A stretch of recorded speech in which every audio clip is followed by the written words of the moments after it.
So if you told young me this was happening, I wouldn't believe you. Last week, Rockstar shocked a lot of the gaming world by revealing that GTA 6 wasn't going to be making that proposed 2025 release.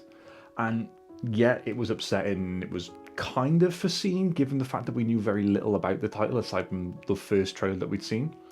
But once the dust had settled on that news, Rockstar did give us trailer 2, which this time wasn't leaked out. So this trailer itself was created on the PS5, and it does use a mixture of cutscenes and gameplay. If you look closely, you can kind of see which bits might be cutscenes and which bits might be gameplay, but in typical Rockstar fashion, they've covered it up really well, and it looks like a really fun story. It's the first time that we've seen like the Bonnie and Clyde-esque mechanic be brought in. We've got Jason and you've got Lucia. Don't really know what their deal is aside from they're a couple. They seem to be very in love with each other, which is a really nice thing that, you know, Rockstar bringing across in that story as well. In typical Grand Theft Auto fashion, the whole host of characters just looks zany and wacky, and I'm really excited for it.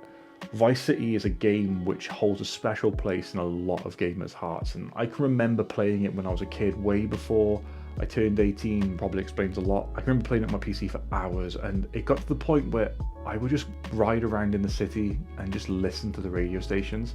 And I'm sure a lot of you out there that have played Grand Theft Auto for long enough will have done very similar things. The music in this game is incredible, and I really hope that they can recapture that with this new version of Vice City. I really hope that even though it's a more modern version and not the 80s nostalgia that we had before, that it's going to actually capture that, you know, essence and that vibe. It looks like they're doing a really good job with it. Graphically, it looks incredible. Like, even the cutscenes look insane. Like, the bits which are obviously cutscenes look ridiculous. Even the bits which blend into gameplay, you could really not tell in motion. So I'm really looking forward to it. Grand Theft Auto holds a special place in a lot of gamers' heart. Be it if you started playing it when it was the top-down view, which is where I started playing it. Really showing my age with this one. Then through to London, GTA 2, and then the turn to GTA 3, which was just mind-blowing. GTA 6 has got a vice grip on the games industry right now, with a lot of publishers waiting to see when that was actually going to be released for a concrete announced date, so that they could then adjust release schedules around it. And now everyone's kind of got a window up until that May 26th date next year. Hopefully it sticks to that, but I wouldn't put all your eggs in one basket because it may slip. I'd encourage all of you to go and check out the Grand Theft Auto 6 website that Rockstar put up, because it's got a whole host of information about different characters, different video clips, different pictures of them. It really sets the tone for this game, and I'm really looking forward to another trailer from it. Now, yes, I would love to see a gameplay trailer. I would love to see a trailer which is just pure gameplay, because that sells stuff for me. But I get why they wouldn't do that initially, and it's not in Rockstar style to do that this early in sort of the announcement cycle. Will we get another trailer which delves fully into mechanics? Hopefully. When will that be? Probably a lot closer to release date. So will we be paying £100 for this game? Well, who knows? Wouldn't surprise me if Rockstar and Take-Two did actually put this game at £100. It has been in development for a very long time. We'll have to just wait and see. I'm hoping it doesn't though. We can also know that GTA Online is going to be a massive focus for this. What that's going to look like at launch, none of us really know at the moment. Can pretty much guarantee that shark cards are going to be a massive thing though, because microtransactions have really kept GTA 5 afloat for such a long time. I just really hope that the single player story gets a lot of content given to it, and hopefully in the future maybe possible expansions and stuff like that, because it really did sort of hamper my enjoyment of GTA 5 that all the stuff that came out after the main story was finished was pretty much focused towards the online experience. I just hope that, given how long GTA 5 has been out for, I mean, it's been lasted for what, nearly 2 whole console generations now. This one game has propped it up. I really hope that we get some content to expand that single player experience and not just focus on that online experience. I'm excited for it. I really hope they bring back the original Grand Theft Auto theme song. And yeah, can't wait to get involved.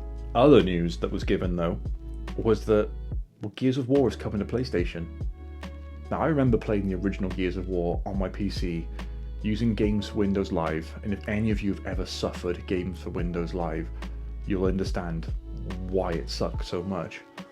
But then I played it on my Xbox 360 with my housemate in university, and we did co-op campaign, and it was amazing. And every Gears game that I've played since then, I've played in co-op, and I'm really thankful that they're bringing co-op back to this. It's coming to Xbox Game Pass, obviously, so I'm going to be playing Gears of War Reloaded on Game Pass because I'm probably not going to spend out for it on PS5. But for those of you that don't have Game Pass and are PS5 players, this is a really weird release. And I say weird because Gears of War was one of the flagship franchises for the 360 and essentially the Xbox going forward after that. We all knew that they were going to start looking at bringing over franchises. I mean, we got Forza coming out on PS5, but none of us really expected Gears of War to be it. But in the back of our minds, I guess we kind of all thought it was going to come out. Gears of War Reloaded looks like it's going to be a remaster of a remaster, which is a typical thing to see on a Sony platform these days.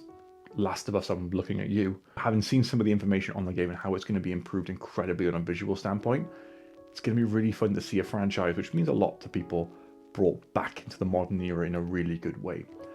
Does beg the question, what does this mean going forward for that franchise? Are we just going to have this one-off game? Is it going to be the whole collection? I'm a little bit upset that this isn't the entire trilogy, the original trilogy, I should say, coming out, because I feel like they're all 360 games, so it kind of wouldn't have been too hard, surely, to put a little collection together.